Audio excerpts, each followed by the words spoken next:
What's up guys, Noah here, Custom FPV, and if you're a long-term follower of this channel, you know exactly where I'm at. I'm here at the old CustomRCMods studio in my dad's shop, in my parents' house, and I'm really lucky that my dad's been tolerating all these planes that have been literally on the walls and in the ceilings for years now. Ever since I left for college, I really haven't flown a lot of these airplanes, but yeah, I figured I'm back here and I think it's time to go ahead and do a channel update. Just kind of give you guys a little bit of a taste of what I've been doing recently, kind of where my passion lies in the RC hobby, as well as what the future looks like for me and what in the world I'm going to do with all these airplanes. So first things first, if you guys didn't know, I'm a student at the University of Cincinnati. I'm actually going into my final semester, so I'm moving back to Ohio now, and we do a lot of internships in my program in product design, and we had to do 5 different ones in rotated classes, so I've been moving all over. I've lived all over Ohio, as well as in different parts of the country, most notably in Colorado now. I've been working for Jesse and the crew over at Tiny Whoop, living in Loveland, and it's been an awesome experience. I've been living out there for a few months now, and next week I move back here. I'm gonna live here for a little bit until I can move into my place for my final semester down in Cincinnati.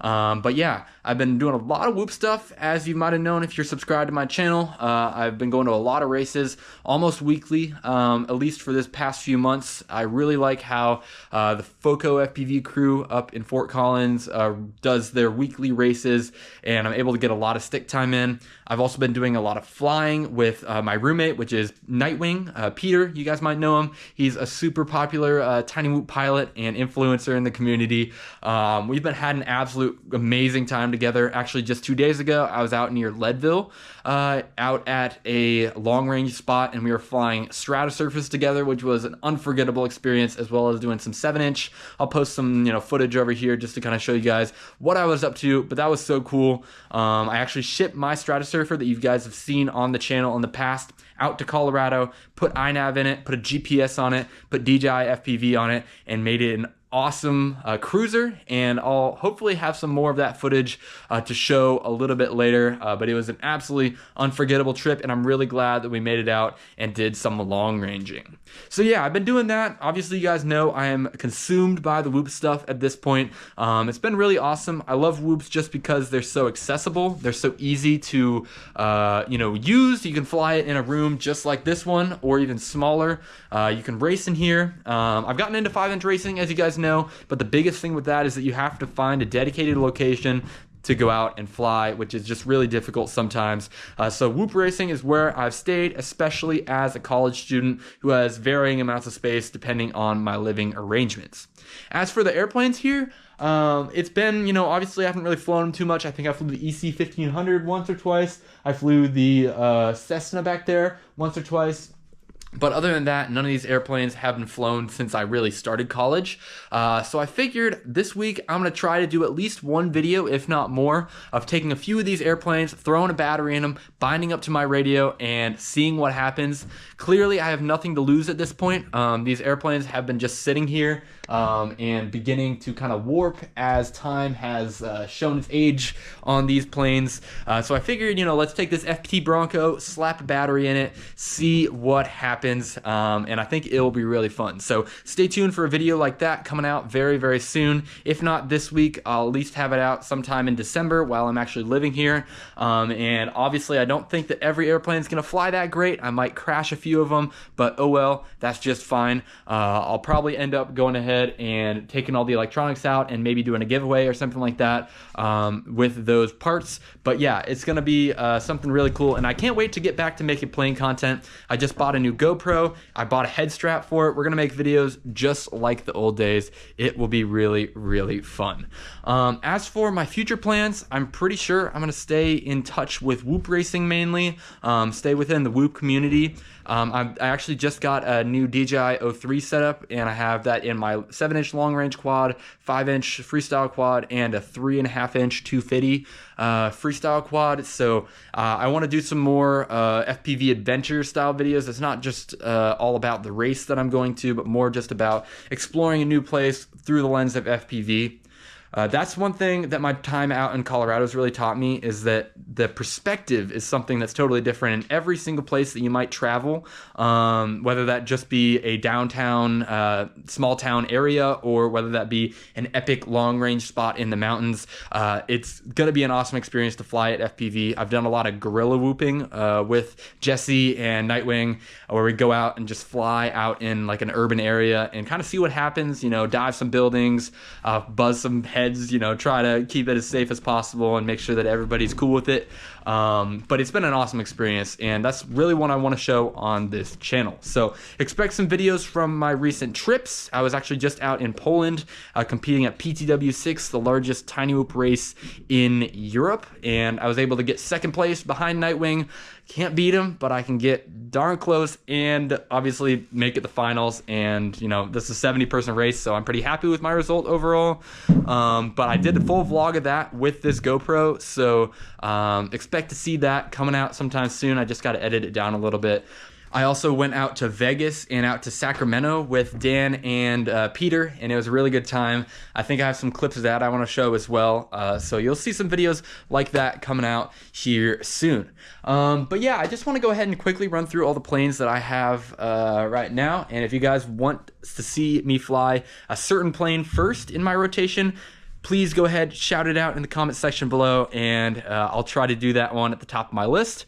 But these are the planes here in my hangar right now. We got this FT Bushwhacker I've flown like once.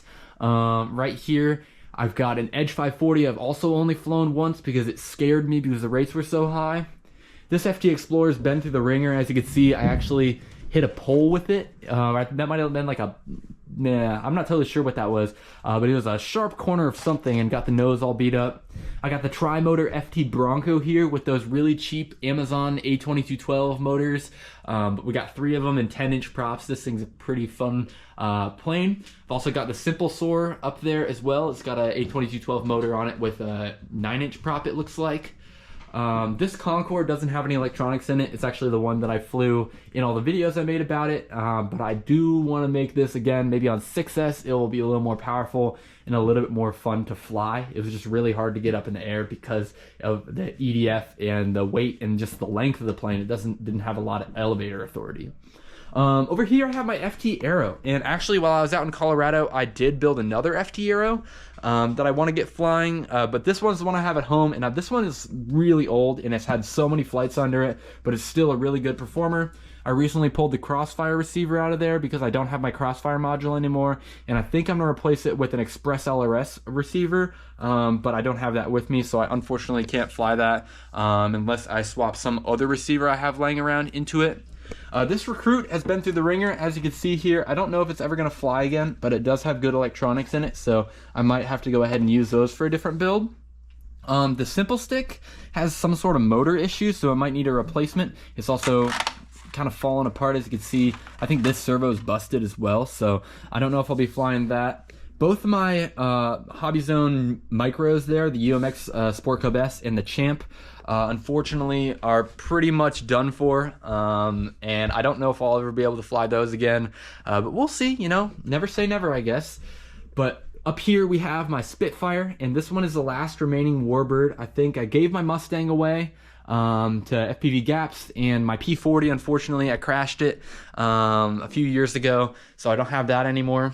But I definitely need to fly this thing again. I think the only thing holding it back is the fact that it has a Radiomaster FR Sky D8 receiver in it, and those things are total garbage. So I might have to replace the receiver with something else because I was getting crazy fail status with that receiver last time I flew it. This one right here is my Bloody Baron. I've had this thing for a while. It's got this honker of a motor and this big pitchy 11x7 prop. I do want to fly this thing again. It's super powerful, super torquey, and I think I still have a battery for it to fly it on 4S and go like 85 miles per hour or something ridiculous like that. So that will be a lot of fun. Up here, of course, is my Cessna 185 tail dragger. This is a really fun plane that my buddy Joey actually gave to me, which is awesome. Fully functional, works great. And I will be flying it again. I'm not going to destroy it though, so I do need to make sure I have a safe flight with that. Same goes for my EC-1500. That one is a really nice plane, and I don't want to mess it up, and it scares me to fly, honestly, because sometimes it can get a little squirrely. If you don't know what I mean, go ahead and watch my last EC-1500 video. It was still a few years ago, but I had some crazy winds in that one, and I almost crashed it. It was pretty sketchy. And then up here is my FT guinea pig and the mini guinea. I think the guinea pig is good to go, maybe. It's definitely a little bit beat up, but this will be a really fun project plane. And, you know, unlike the EC-1500, I really don't care what happens to it. So that will be really cool. The mini guinea, I never really got flying right. There's something about the dual race quad motors on there that is just, you know, it gets squirrely. You need to get them producing the same amount of thrust so it doesn't, like, spin out. As you can see, the nose is all beat up. I'll try flying it again, but it honestly probably is just not going to work. But either way. And that is all the planes I have here in the hangar. You know, if I was going to do a full fleet update, I'd have to have all my quads in there too and my whoops and stuff. But I have so many of those out in Colorado that I can't add those into this video. But anyways, I hope you guys enjoyed that. If you guys are wondering about any of the planes I had in the past that you don't see here, the Goblin is out in Colorado. I did fly that a few times. Of course, the Stratosurfer, as I previously mentioned, is out in Colorado. So won't be able to fly that one this week, but that will be coming home with me here in a week when I move back. So I'll have some content with that soon because that still is my absolute favorite plane of all time. Anyways, guys, I'm going to go ahead and end the video there. That's a lot of information, you know, a lot of talking, a lot of rambling. So if you've made it this far, I really appreciate you. You are a true, you know, subscriber, true loyal fan of the channel. If you haven't already, guys, I would highly recommend hitting that subscribe button just to go ahead and see what happens next here, because I've got a lot of RC aircraft to make content with. Not even to mention, I've got a few RC cars that I want to rebuild and make some content with as well. So we'll go ahead and see what happens with all that. But I just wanted to make sure I get a little channel update out to you guys. So thanks for watching. Once again, if you have any comments, concerns, questions, video recommendations, I'd love to hear them down in the comments section below. And till the next time, I'll see you guys later.